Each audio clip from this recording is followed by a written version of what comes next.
শুভেন্দু অধিকারী, তুমি কখনোই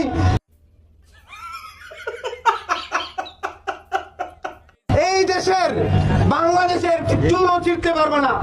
मालिक बस बहुत हो गया, आज तो इस बात का फैसला कल ही डालते हैं।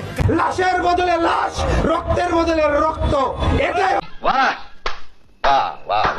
তুমি বাংলাদেশের নাগরিকদের তোমরা হয়রানি করো। तू अपनी गरबान में झांक के देख, तू खुद की औकात देख। আমরা ভারতের 7 সিস্টার্স কে প্রয়োজনে স্বাধীন করার আমরা সক্ষমতা রাখি, কিন্তু বাংলাদেশ যদি জেগে ওঠে ভারত কিন্তু ছিন্ন বিচ্ছিন্ন হয়ে যাবে। বাংলাদেশ रुको जरा सबर करो।